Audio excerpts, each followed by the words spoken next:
Strategic thinking is a muscle we can all develop, but is often difficult for teams.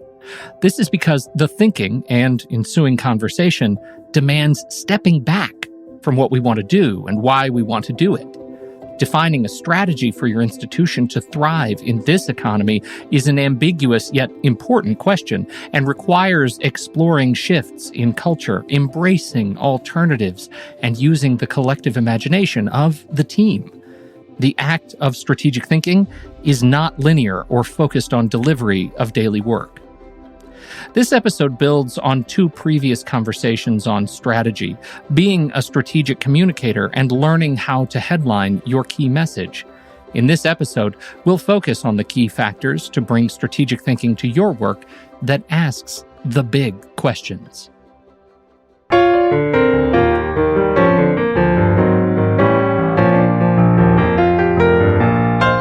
Part one, we talked about the importance of being a strategic communicator. And it was basically this idea of what's your key message, who you're trying to influence, and what do you need them to take away so that they engage in the thing that you think is so important, right? The thing that you want them to know. Part two is focused on getting people's attention. So that was on headlining. And we talked about some techniques you can use to headline, and we shared some examples about the kind of ways what a headline would look like. All right, and the power of the creative visualization process. That's the power of creating something together that is looking back on some future success. Right. Today we're talking about this idea of the difference between strategic planning and strategic thinking. You know, I recently asked a group, I had the question on the big screen, what's the difference between a strategic thinker and strategic planning? And they all stopped. Like, you know, I know I'm asking the right question, by the way, where no one can answer it right away, right? They have to think. It's like, well, what is the difference here? You know, so one person said, really, strategic planning is the outcome. You know, is the product that we're going to create. Strategic thinking is, in many ways, the mechanism, how we bring ourselves to this. And this is why you mentioned mindfulness, because we're going to share in a few minutes some of the things that really demand being mindful. But like all the other skills, being a strategic communicator and turning our presentations and talks around, learning how to headline, we're lousy at this. And we're lousy at this only because we haven't practiced. I mean, you wouldn't feel judged if I said to you, you're out of shape, if you're out of shape, right? Right. If you're out of shape, you just need to get in shape. And this is about developing some skills and then practicing them repeatedly. And the more you practice these, the better you get. Bringing strategic thinking to your work is really about helping people step back from mechanics, including yourself, and asking the big questions around why. Because strategic thinking is not necessarily linear, and that's what we're so used to, right? Put widget A in box B, do whatever is next. And this is something you're challenging people to do differently. Well, it's interesting because bosses, the people in charge, are like, I need more strategic thinkers around me. What they forget is there's a dual message to their staff and their employees, which is, I need you to get things done. Mm-hmm. See, getting things done is not strategic thinking. Right. And I can't tell you the number of people that one of the insights they have when they discover they're not being strategic thinkers, they realize that what they're stuck in is getting their checklist done. Right? I have a checklist, and I am a type A personality, and I want to make sure that my things get done in a linear way. This is not that. You know, this is not those mechanics. This is about a behavior where it allows you to dialogue around things like your organization's strengths and weaknesses, trends that you might see happening outside the bubble of your institution. What are some success factors that would help what you're doing around sustainability? Being able to then synthesize these conditions outside of the confines of your walls with a strategic direction. If you think about engaging in that dialogue or leading that dialogue, it demands stepping back and asking more questions about why are we trying to go down what path. And that's why, by the way, the headlining from the previous session is so helpful because start with the success, right? We want to be in 10 years recognized as the #1 public research institution in the country. If that is our 10-year vision, what do we have to be doing 5 years from now to get there? What if we have to be doing 3 years? And even the 5-year conversation is a strategic conversation. Mm-hmm. So there are 3 things that we want to share with our audience today about being strategic thinkers. They fall in the following categories. Understanding the why. What does it mean to be a mindful leader? And recognizing diversity in the way you approach conversation. Okay, so understanding the why, we talked a little bit about the why in our initial conversation in part 1 of this series. How does understanding the why translate to strategic thinking versus strategic leadership and launching projects? When you are applying strategic thinking, you are uncovering a clear picture of success, right? You are focused on not the constraints and why we can't get there, but you have articulated a clear visual way that people can engage in. I see the success where we want to go. Now, most of our work is in teams. And I can tell you that, people can say a strategic thinker, they're going to come up with this and it's going to be an epiphany. I think most really great big ideas come from working in powerful groups. So this is about building a team that can operate this way. And what you're doing here is you want people around you to focus on having what is a clear picture of success. So that's the first piece of understanding the why. Why do we want to get there? Well, here's the success. The second thing that where we can get stuck is the difference between solving symptoms and not solving underlying root cause, right? Mm-hmm. If I ask you to describe to me a problem, you probably are going to describe to me a symptom of something else. Right. You could take give me a problem. Let's go back to our retention problem. So what's the problem? The problem is our retention rate is falling. It has fallen 10% over the last 2 years. That is a symptom. But people treat that like a problem or a root cause. The root cause of why our retention rate is going down or not getting any better is uncovering a layer of other things that contribute to it.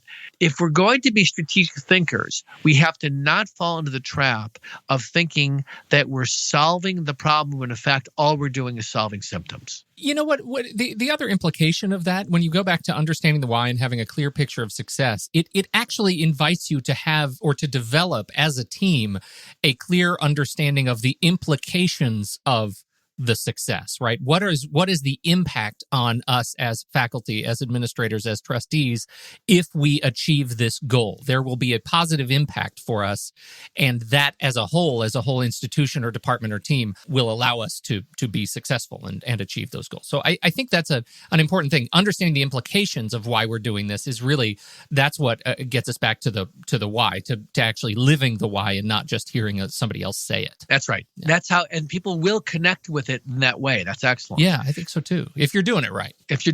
So the understand the why comes directly from something I've been talking about for a long time, which is our decision-making model, right? Mm-hmm. And so that's the first piece. The second thing to elevate strategic thinking is being mindful.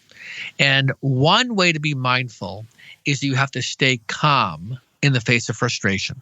Number 2, you need to be very intentional and willing to make reflective time to think about these things with your team. And I can tell you, if you want to see something different, you have to make this time available for people. Nothing's going to change for you or your team if you don't say, we are going to dedicate once a month, we're going to come together 3 hours, and we're going to have strategic conversations. Right now, I don't know what they're going to be. A week beforehand, I'm going to work with a small group. We'll figure out what they are, but we're going to practice strategic thinking once a month. Yeah.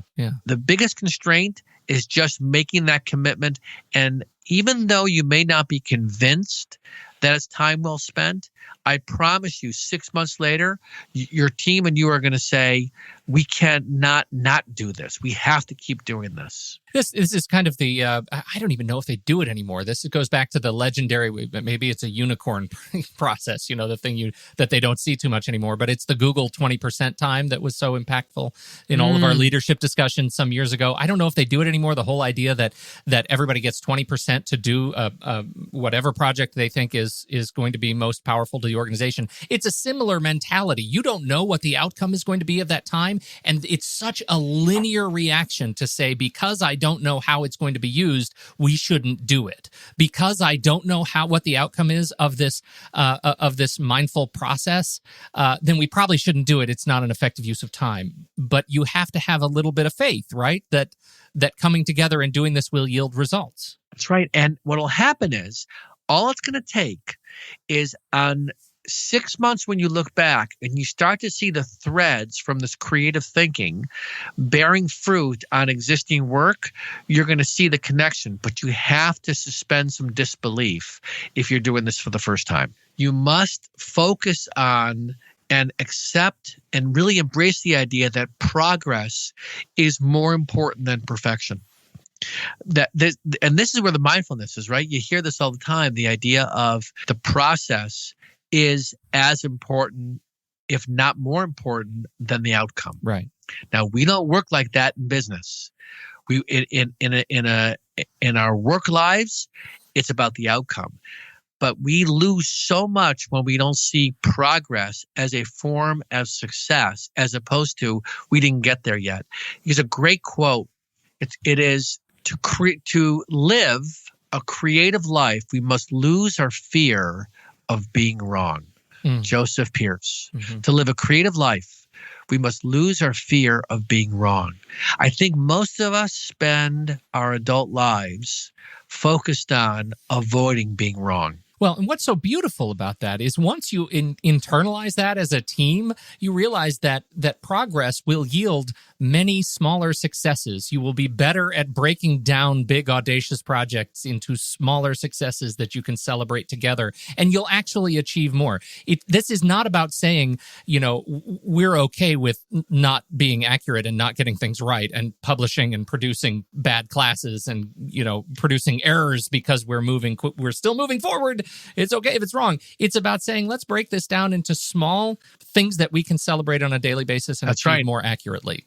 The other reason too, Pete, that progress is as important, if not more important than perfection, is that if it's about the end product only, we're going to have a hard time being willing to experiment. Yeah. We're going to have a hard time having small failures that we can pivot from. If you're going to be a strategic thinker, it's the three biggies that you and I just talked about: being calm in the face of frustration, making time for this with you and your team, and that progress is more important than perfection. The last item of the strategic thinking that you want to be thinking about for yourself or for your team, you need to find a way to tap into diverse perspectives. And in an academic community, it's not just the faculty, if you're on the administrative side, or vice versa. It's the students, it's the trustees, it's the parents, it's the frontline staff. I can't tell you how many times I'm working with senior leaders and they forget to include even staff.